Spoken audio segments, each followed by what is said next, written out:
Dice, el cuento que viene a continuación narra acciones supuestamente acontecidas en la Ciudad de México, a inicios del siglo XVIII.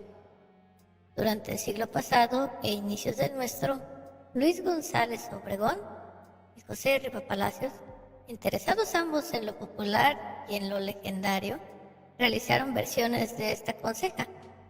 Esta es la adaptación que realizó Soledad Martínez Fuentes para contárselas a los niños que ella ha cuidado con amor. Nos advierte justamente de los peligros de la desobediencia. ¿Conocen ustedes el reloj chino? A unos pasos de allí existía una casa singular, ubicada sobre Bucareli, muy cerca de Chapultepec.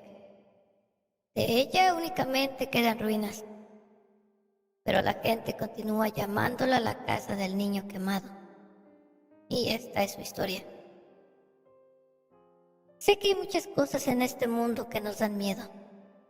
Repugnantes gusanos, aquellos seres que habitan entre las sombras y las apariciones nocturnas que únicamente nosotros vemos.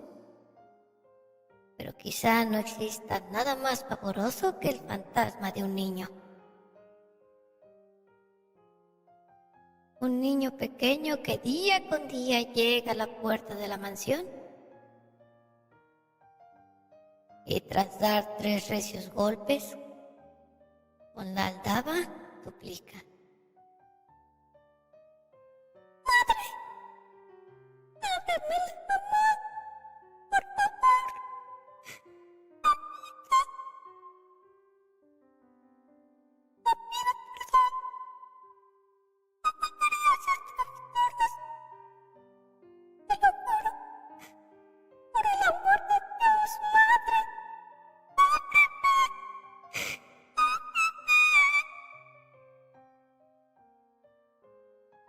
Pavoroso y sobrenatural es cuanto voy a contarles.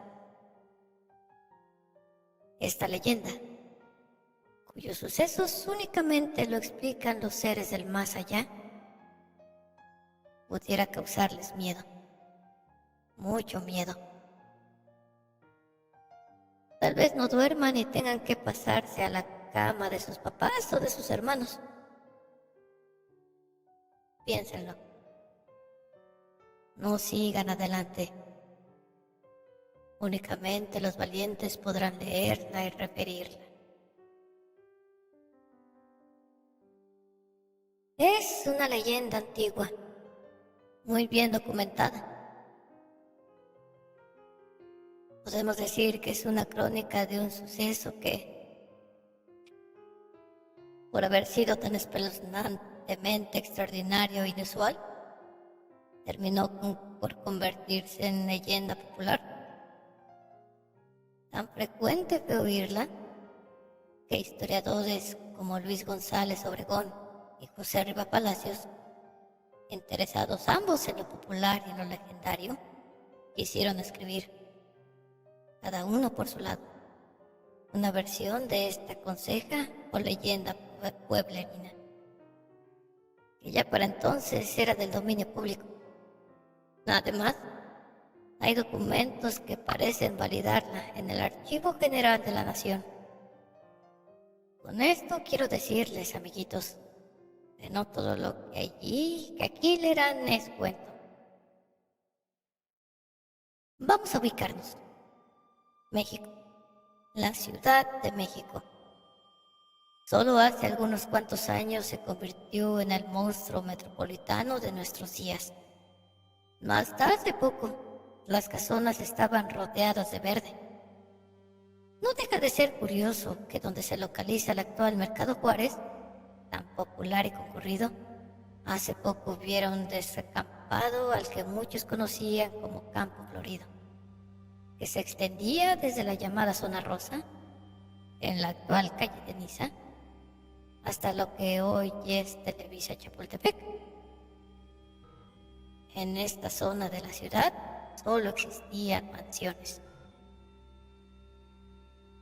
Una de estas enormes casas coloniales perteneció al conquistador Pedro Soto, y casi enfrente, muy cerca, estuvo en pie el caserón del que hablará esta leyenda. Nuestra historia comienza en el año 1717, cuando llegó a la Nueva España don Eulogio de Olivares y Tapona, quien trajo consigo a su esposa y a su único hijo, Ambrosio, quien acababa de cumplir los 11 años de edad. Llegaron al puerto de Veracruz y rápidamente consiguieron un confortable carruaje que les condujo hasta la Ciudad de México, no sin antes pasar por Orizaba y Puebla, donde permanecieron algunos días para descansar y reponer caballos en las costas. En ese entonces se tardaban algunos días en recorrer el casi medio millar de kilómetros que separan al puerto de la capital. Pero los Olivares querían gozar de la nueva experiencia, por lo que comenzaron a recorrer las tierras americanas con deleite y calma. Iban a habitar la casona que fuera de Pedro Soto, pero por cuestiones de herencia, don Eulogio vino a ser su nuevo propietario. Nada indicaba en ese atardecer del mes de abril razones para el desasosiego. El cielo de la ciudad era tan diáfano que se le conocía como la región más transparente del aire. Cuando, de pronto... «¡No, señor! ¡Pide al cochero que apure la marcha!», rogó la dama. «¿Te pasa algo, mujer? Estás pálida y pareces muerta de miedo». «La casa en ruinas», dijo ella. «¿Qué?» «Perdona, pero al pasar por enfrente de esa casa quemada, sentí el frío soplo de la muerte. Un aroma repugnante se dejó sentir. No puedo explicarlo». Don Eulogio complació a su esposa y le pidió al cochero que se diera prisa. «Sí, amo», respondió el negro. No habían avanzado ni 100 metros cuando el niño despertó dando un grito. Era notorio que había presentido lo sobrenatural. «Papá, ¿escuchaste?» «¿Qué, hijo?» «¿No escuchaste los lamentos?» «¿Lamentos? Ahora eres tú quien imagina. Seguramente soñabas». Pero no. Hasta los oídos sensibles del muchacho fue que llegaron aquellas siniestras voces de ultratumba. «Perdóname, mamita. No lo vuelvo a hacer. Abre la puerta, por favor. Te lo suplico». «¿Y ahora? ¿Y los escuchaste?» «Nada. No he oído nada». «¿Y tú, mamá?» «No sabría decirlo. No sé si oí lamentos o simplemente fue el viento que mecia los sauces». Ambrosio miró hacia el bosque. Había árboles que jamás había visto en su vida. Luego sabría que se llamaban ahuehuetes. Y en medio de estos, el fantasma. «Papá, mira. Por allí se ha ido. ¿Quién puede ser ese niño que sufre tanto?» «En México hay padres que suelen azotar y castigar con crueldad a sus propios hijos. Les mandan a la calle a pedir limosna». «¿Y el rey lo permite?» «El virrey». «¿Y piensas que pudo haber sido uno de esos niños callejeros?» «Sí, eso debió ser». Mas ya no siguieron hablando de la crueldad, pues en ese momento llegaron a su destino. Rápidamente olvidaron el susto. La casa era enorme y preciosa. La servidumbre los recibió con toda clase de atenciones. Y tras acomodarse en sus respectivas habitaciones, esa noche cenaron con apetito, contentos de su nueva vivienda.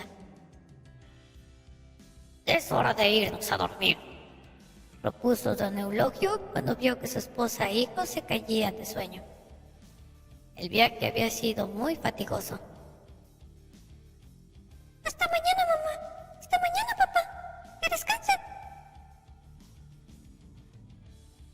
señor. Todo está listo para el descanso. Hasta mañana, hijo querido. El niño fue a su cuarto. Se desvistió con la ayuda de una criada y se metió en las tibias sábanas, donde a los pocos minutos roncaba, profundamente dormido. Era poco más de las 11 de la noche, cuando un débil viento comenzó a transformarse en vendaval. Las ventanas se abrieron de par en par y las cortinas comenzaron a ser sacudidas por el ventarrón. Parecía que el aire rogaba: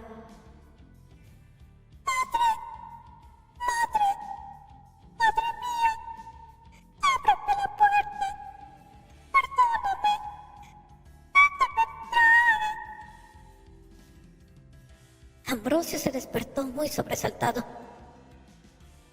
¡Otra vez esos extraños gemidos! Ahora los escucho. Son lamentos de dolor. Será un chico desdichado y lo azotan con crueldad, como dice papá. Pensó Ambrosio y se asomó al balcón para ver qué ocurría. La luna estaba en su apogeo, por lo que la noche era clara. En cuanto salió de su cuarto, el viento dejó de soplar. Sin embargo, creyó escuchar que las quejas venían de debajo de su mirador, por lo que se dirigió hasta la balaustrada de piedra para observar de qué se trataba. Sus ojos buscaron, vieron sombras, reflejos de la luna, multitud de inquietos insectos, y allí, en medio de los árboles, presintió una chocante presencia. Entre el follaje alguien huía. El niño hubiera jurado que el extraño sufría una pena inmensa, aunque no había podido saber ni por qué corría ni cuál era la razón de tanto penar. El viento paró, y con él se fueron las quejas. Los lamentos se convirtieron en el quedo y misterioso susurro de la noche. Los astros brillaron. Un búho cantó: mañana voy a estar despierto para guardar a ver quién sufre en este bosque. Me ocultaré muy bien. Y si se trata de un padre que pega así a su hijo, ya verá el susto que le daré, pensó Ambrosio, antes de quedar nuevamente dormido. Al día siguiente, Ambrosio hizo su vida normal. Desayunó con su mamá, anduvo por la casa nueva descubriéndola. Supo que era el dueño de un perro viejo y de algunos patos que vagaban por el jardín y se refrescaban en una charca. Ya por la noche, sin decir nada a nadie, dio las buenas noches a sus padres y se retiró a su cuarto, supuestamente a descansar. Mas no se quitó la ropa. Se acostó vestido y fingió el sueño, con la idea de salir en cuanto los adultos se durmieran. Hacia la medianoche los lamentos no dejaron de oírse. ¡Ay, mamá! ¡Perdóname, mamita! Y Ambrosio, que se había quedado dormido sin querer, se despertó rápido. Bajó las escaleras a todo correr, pero sin hacer ruido para no llamar la atención de los perros, ni despertar a sus padres. Y se internó en el bosque de ahuehuetes con la intención de averiguar a quién torturaban de ese modo. No bien salió de la casa, pudo ver la sombra o aparición que se alejó hacia la floresta. Y, tras ella, el niño que, sin verla, la sentía. Por el ruido de las pisadas y los susurros dolientes, Ambrosio pudo adivinar hacia dónde se dirigía. ¡La casa quemada!, murmuró para sí, casi sin aliento por la carrera. Y se detuvo un momento para contemplar bajo la luz de la luna la casa que alguna vez fuera vivienda de vivos. Hoy un cascarón de piedra, muñones de palos requemados, orificios por doquier, ni una sola ventana de madera, ni un solo techo. El esqueleto ruinoso de una casona que, vanidad de vanidades, fue bella. para ser ahora refugio de alimañas.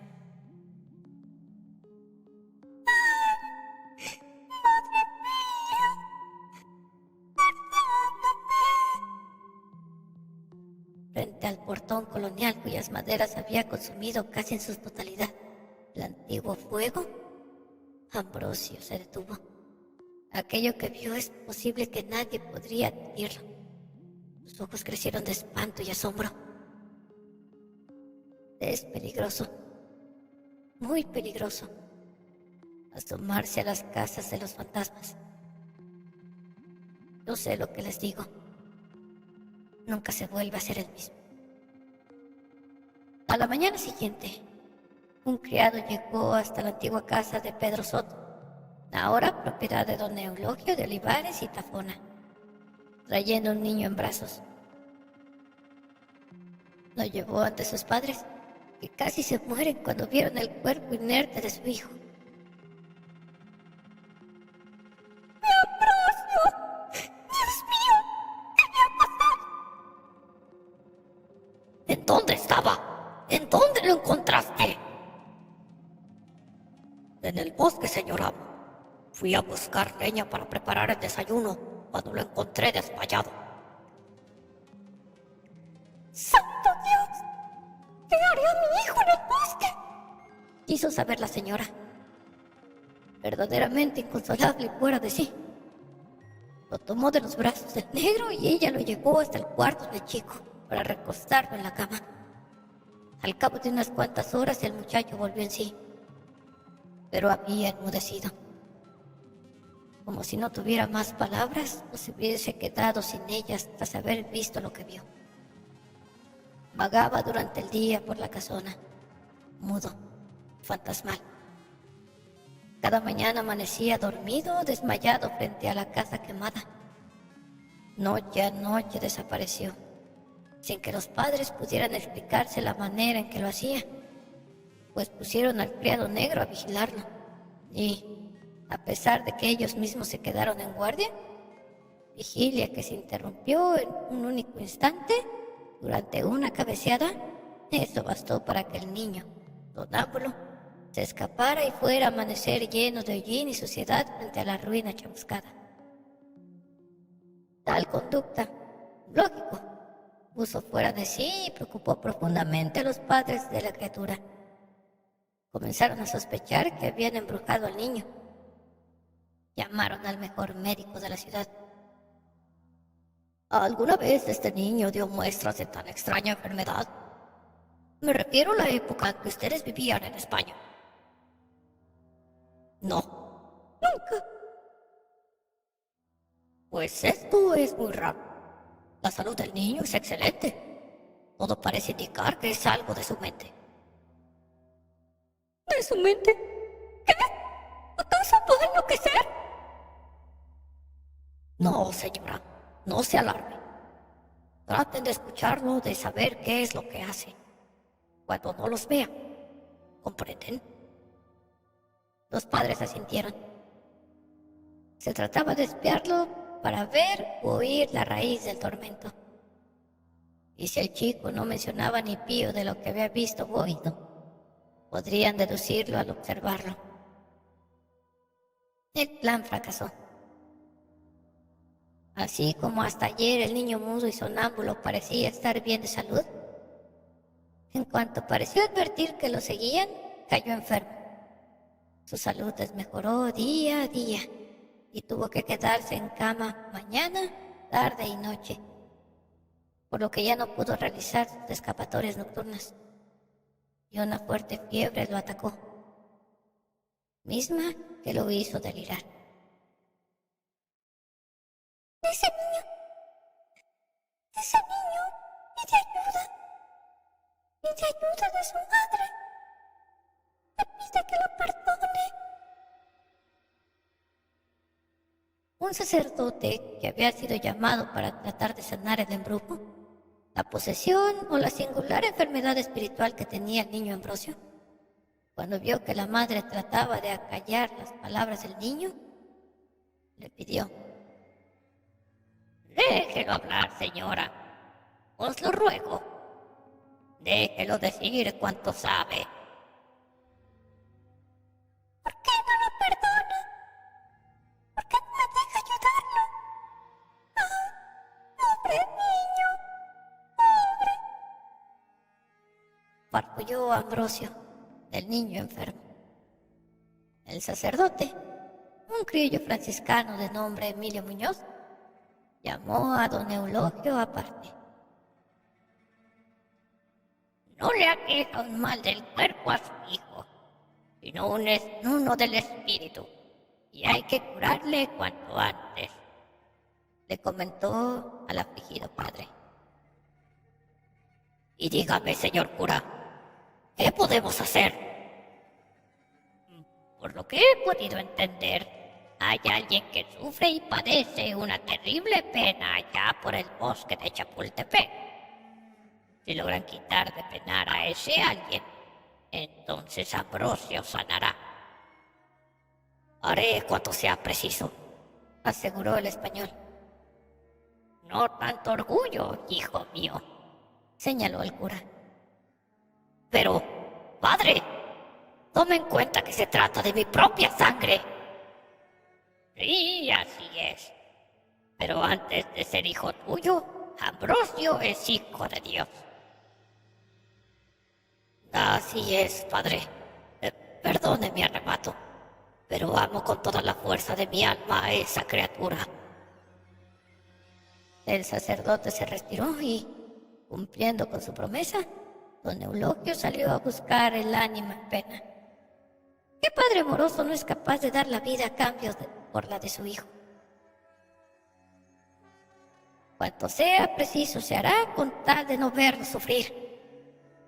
Así que el hidalgo se lanzó en medio de la noche al oscuro bosque, iluminando sus pasos con un farol de mano, dispuesto a averiguar qué era aquello que tanto perturbaba a su hijo. Llegó a pocos metros de la casa quemada y se situó cerca de un enorme aguacate, un árbol que de tan viejo tenía un hueco entre las recias raíces, de tal forma que a modo de cueva le sirvió de escondite desde donde podía espiar sin ser visto ni sentido.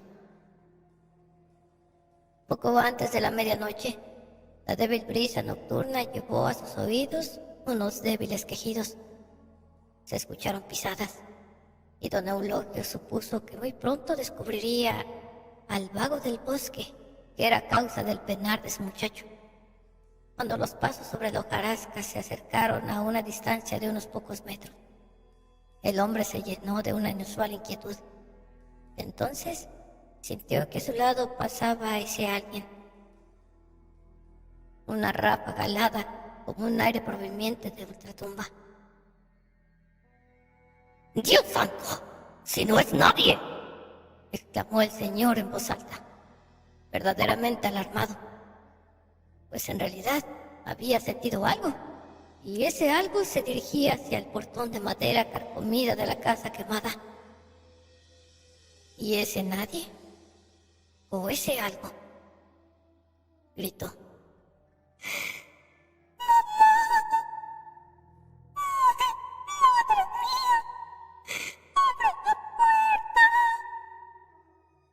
Muerto de miedo, pero llevado a rastras por un impulso temerario, movido por la ansiedad y el pánico, lanzado por la ansia de liberar a su hijo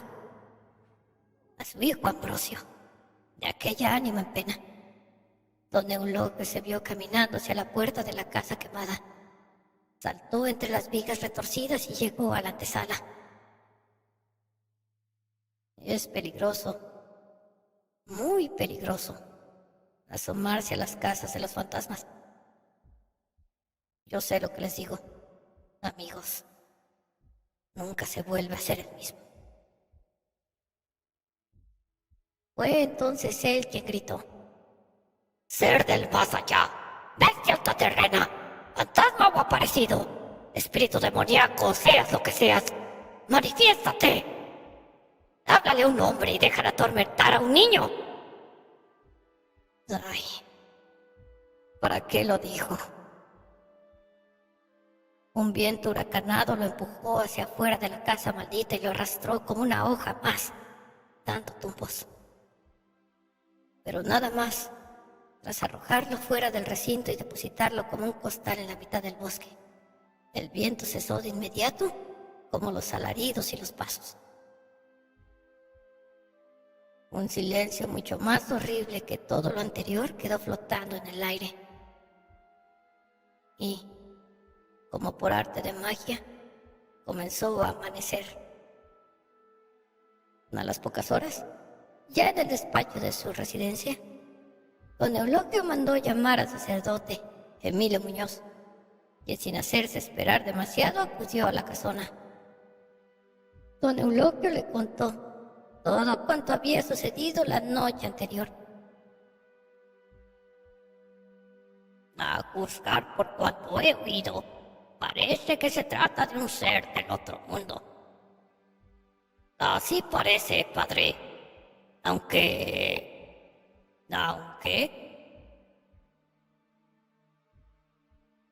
Tal vez estemos siendo víctimas de una mala pasada.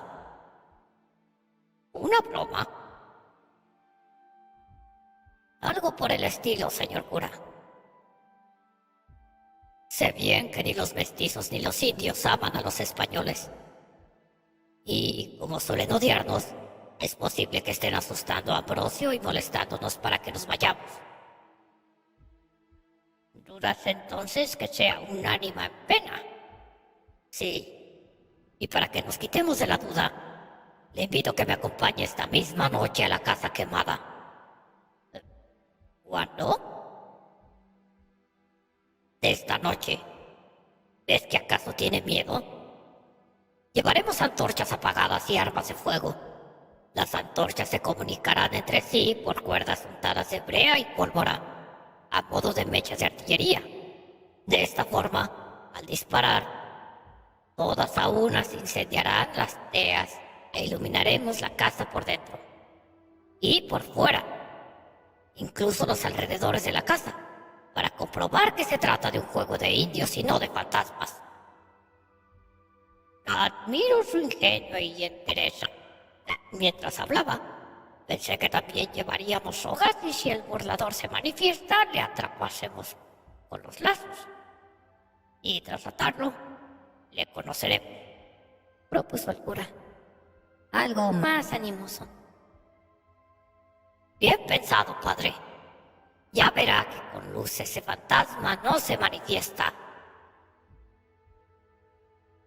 Ambos vieron.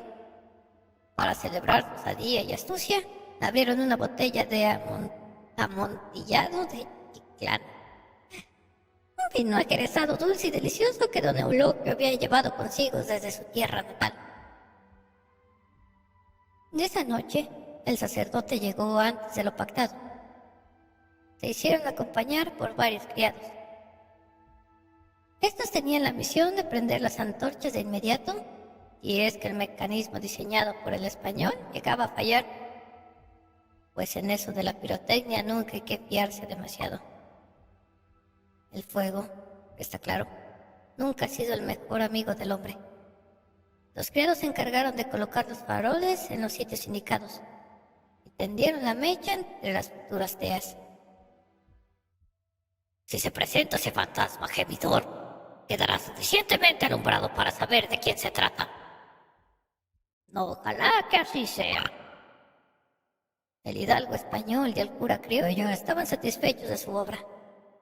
No así los criados, quienes al acercarse a la medianoche comenzaron a temblar, a sentir un gran miedo que al poco se convirtió en pánico y salieron corriendo.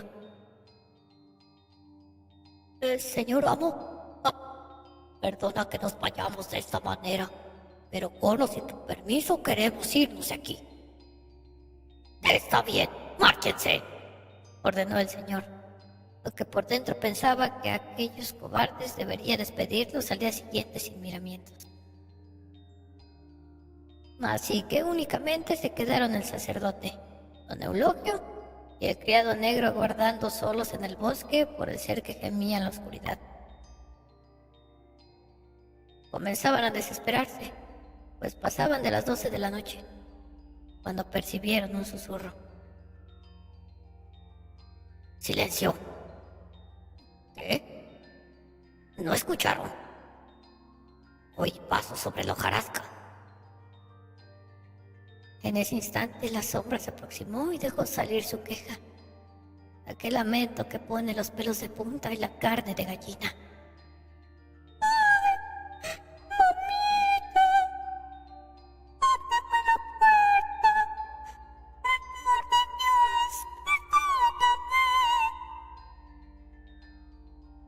¿Me escuchan ahora? Sí, con claridad. Los pasos continuaron y estupefactos, el español, el criollo y el negro vieron y sintieron a la hojarasca moverse bajo sus pies, movida por un aire que no era de este mundo, hollada por pies invisibles. Dios santo, pero si está aquí sobre nosotros.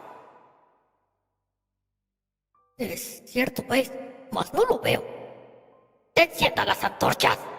gritó muy angustiado don Eulogio, y sin esperar más le dio fuego a una de las mechas.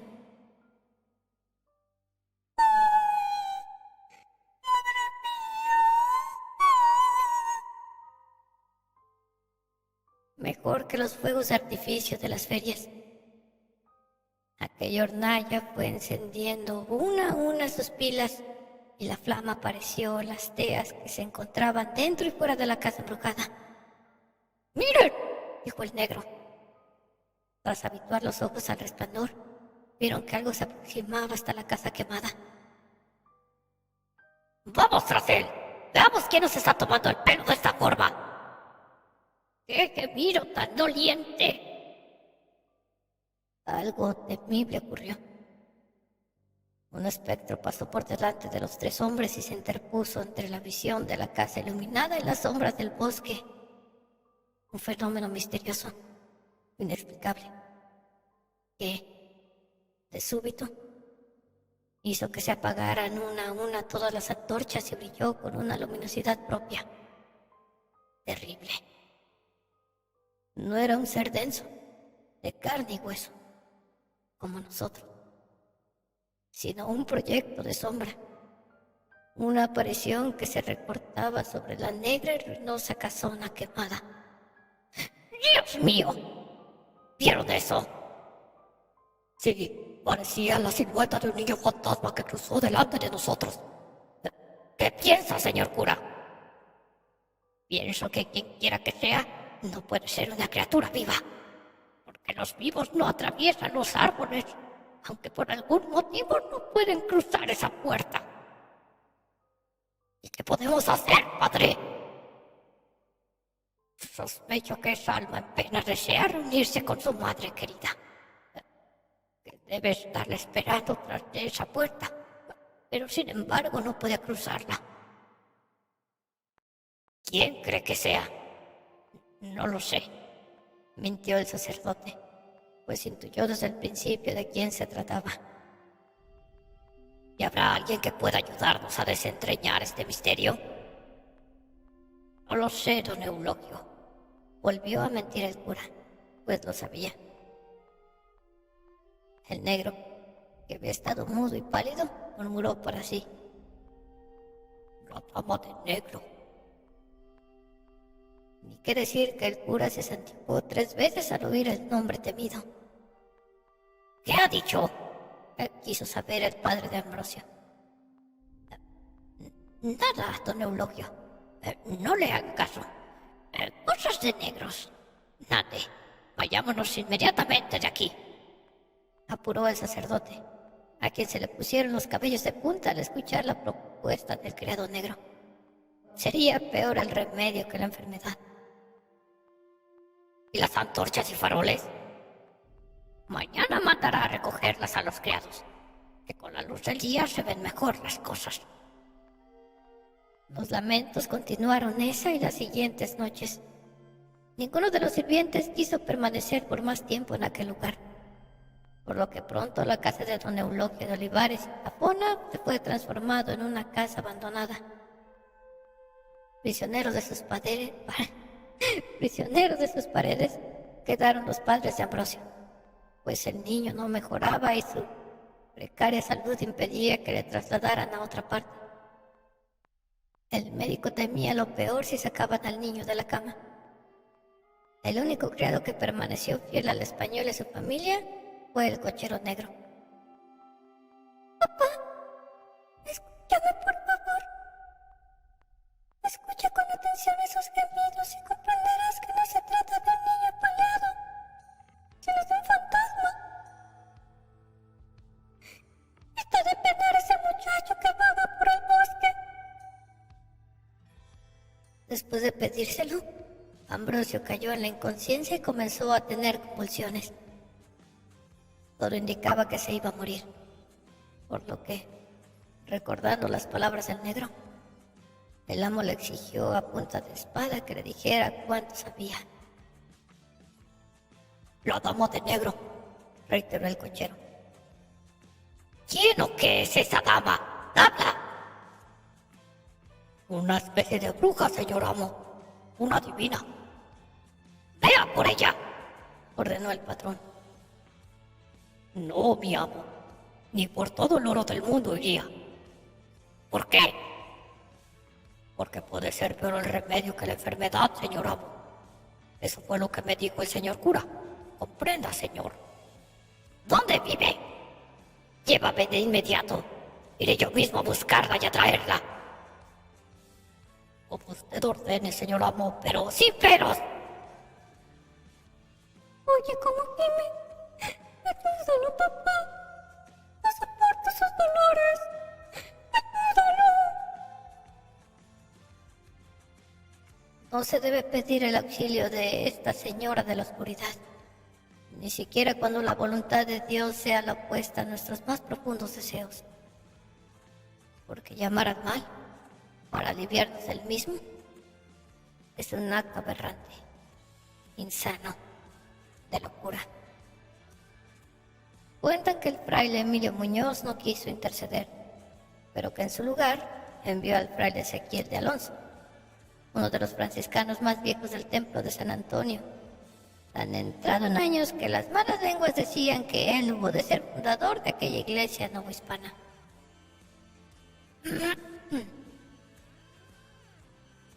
Poco puedo hacer para disuadirte de tan descabellada idea, hijo.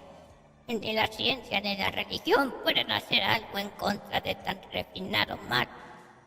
Pues cuando al libre albedrío de los hombres se opone a la realidad, se cierran con aldaba y candado las puertas de la razón y es la noche la que reina en el alma.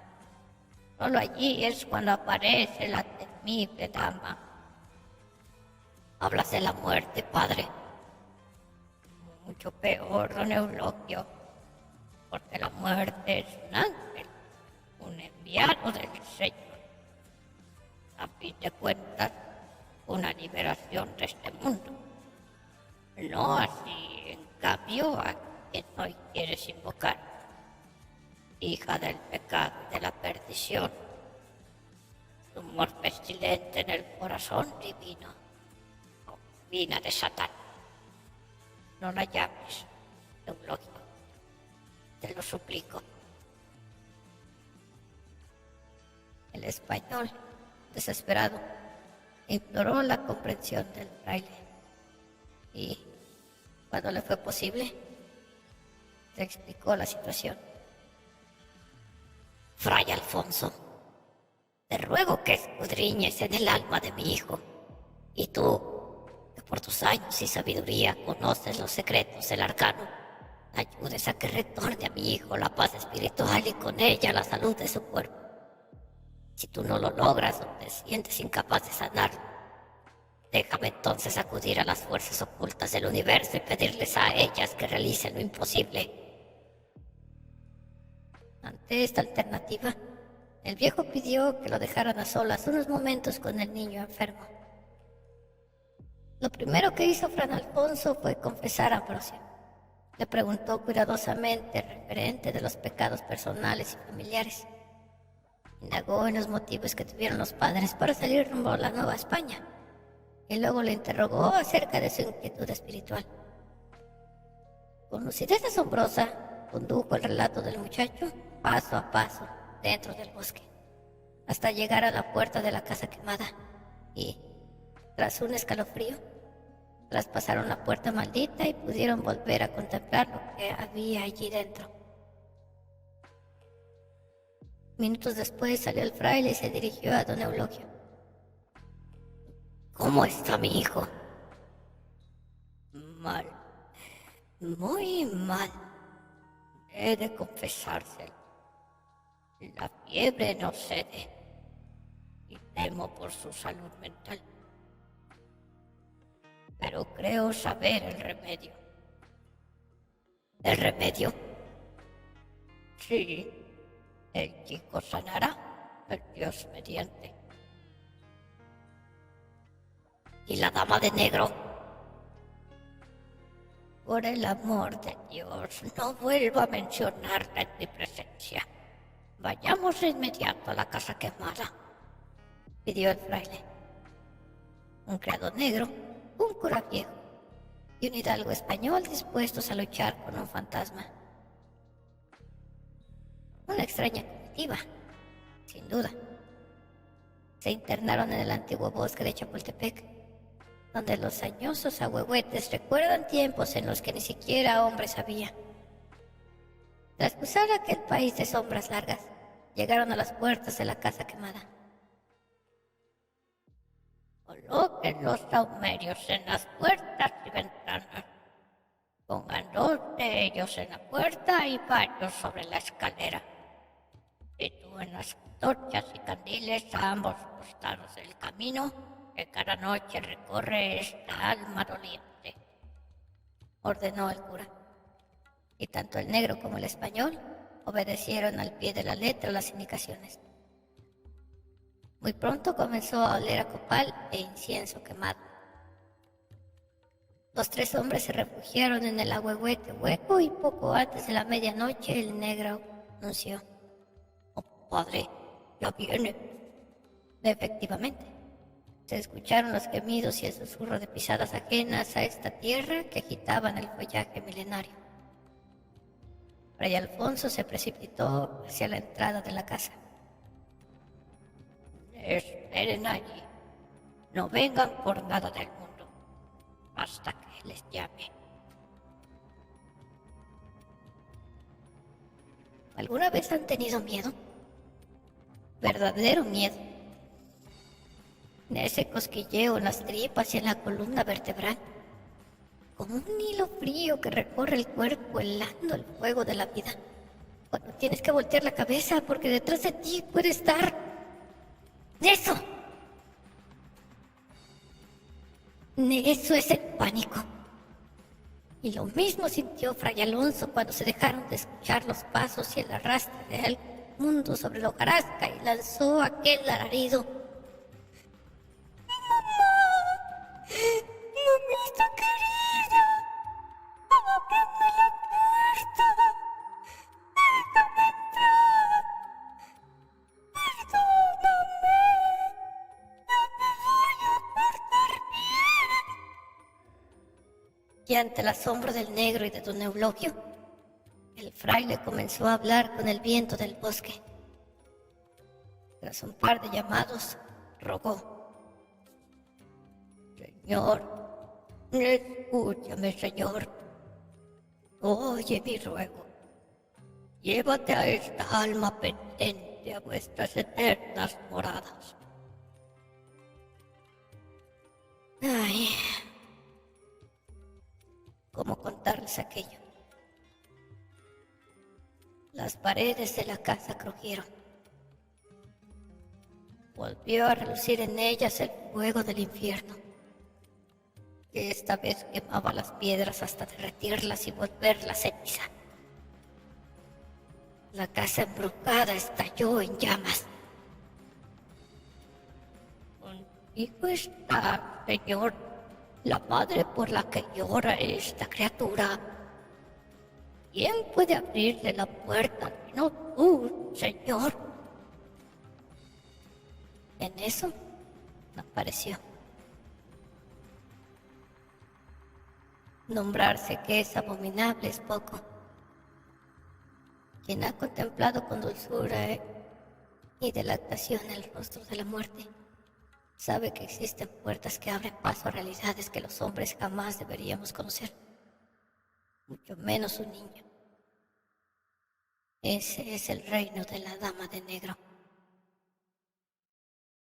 quien furiosa quería defender su posición. Para ti no hay nada difícil, señor, ni nunca es demasiado tarde. Señor, deja que esta mujer le abra la puerta a su hijo y le deje pasar. Permíteselo, Dios mío. Se escucharon terribles pasos sobre la hierba, sobre los escalones.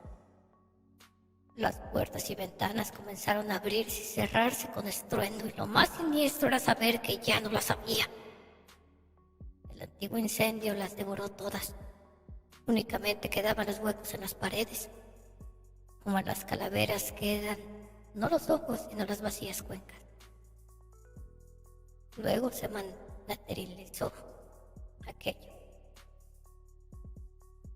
Al pasar por delante de los fuegos colocados en el interior de la casona embrujada, pudo contemplarse con claridad una de las más espantosas apariciones que un ser humano puede jamás llegar a contemplar en vida: el fantasma de un niño. Las oscuras manos de la dama lo apresaban. Los seres del inframundo, como alimañas, repulsiones, demonios y fobias, le tendían grilletes en ambos talones para retenerlo en la esclavitud, pagando en la pena y en la mortificación de una culpa que nunca iba a poder quitar. Confiesa tus pecados, Juan, pidió el fraile. Aquella siniestra sombra habló.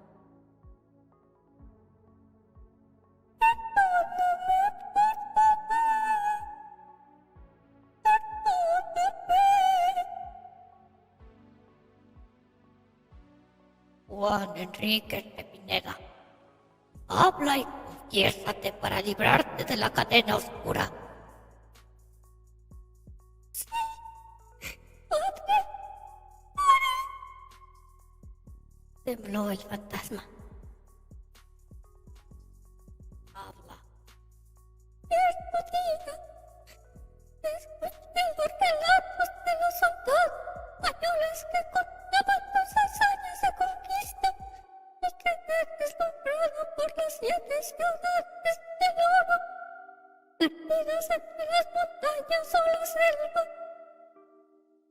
Me fui, padre. Dejé a mi madre, que en vano me suplicó que la cuidara. Ahora que era viuda, y para dejar en el desamparo de una nueva pérdida. Pero no lo escuché, enloquecido por el sueño del dorado. Me marché sin ver las lágrimas de llanto amargo vertido por mi mamá ante mi abandono. Y bien, prosigue. Una noche, de forma accidental, la casona se incendió. Llamas de oro ardiente en metal líquido se apoderaron de la casa. Y mi madre, ella no hizo nada. Absolutamente nada por apagar el fuego ni por pedir auxilio o salvar mi vida. Me dejó morir en aquella llamarada. Sigue, confiesa ya tus pecados. Prendí fuego, padre. Hice nieves, marcas de dominio.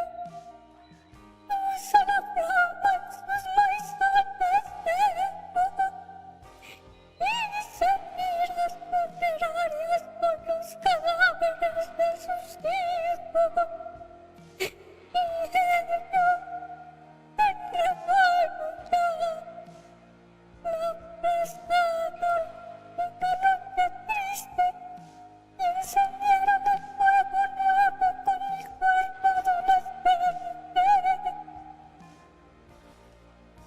fuiste quemado, Juan Enríquez?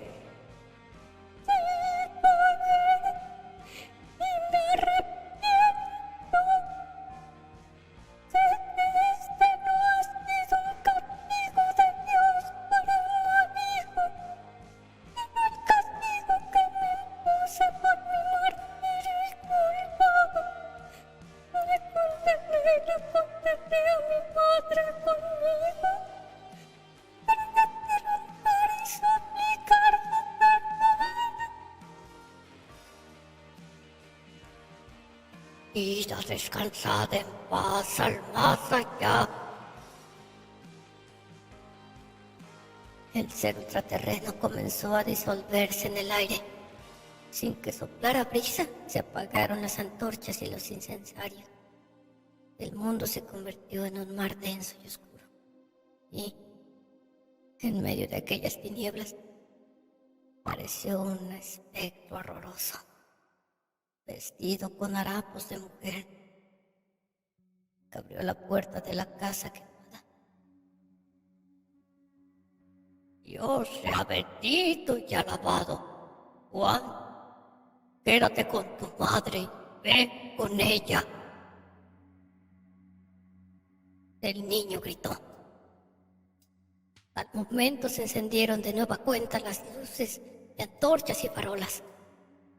Sopló un viento fresco y todo pareció volver a la normalidad.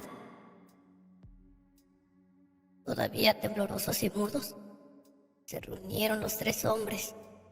La emoción los envolvía, por lo que no les era fácil hablar.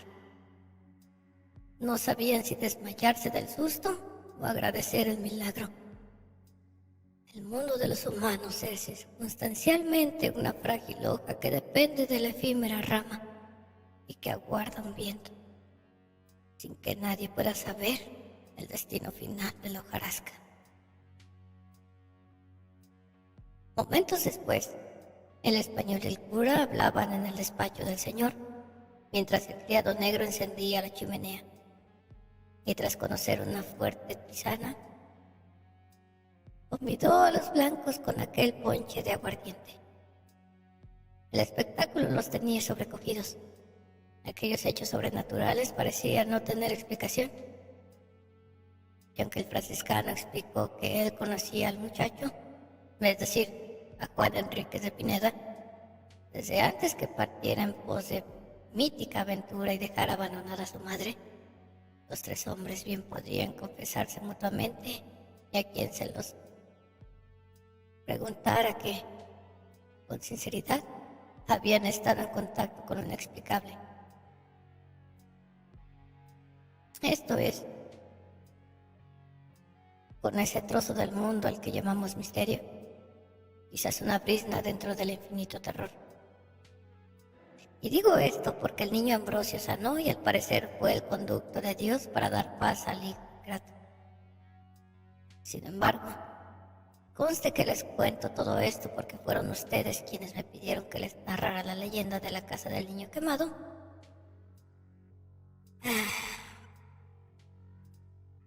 Al ver a su hijo recuperado, don Eulogio dijo: ¡Aleluya!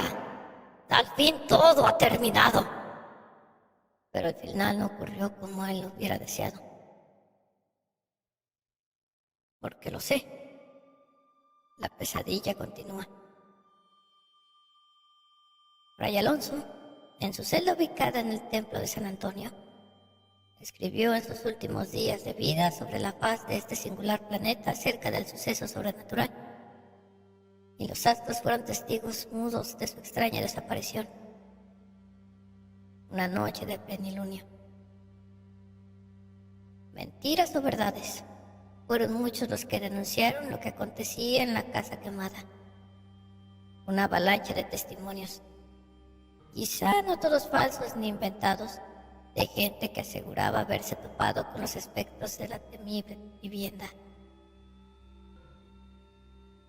Se lo juro por estas sagradas escrituras, señoría.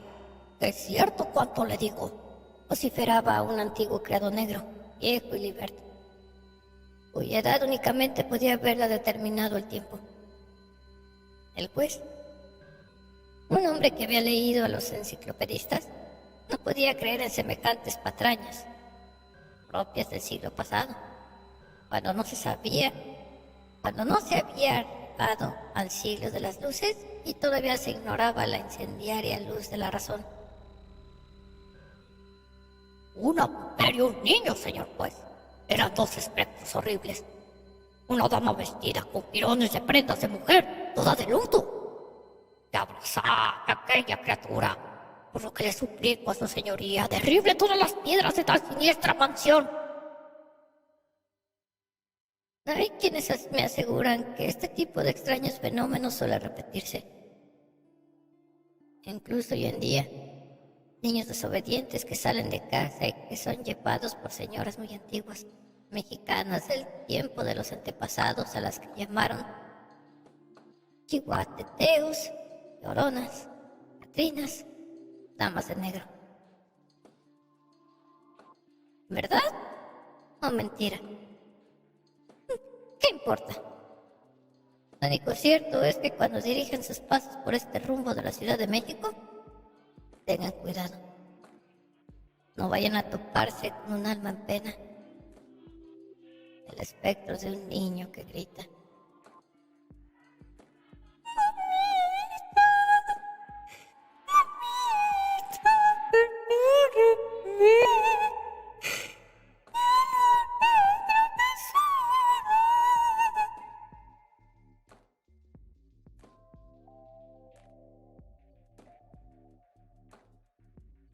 Y se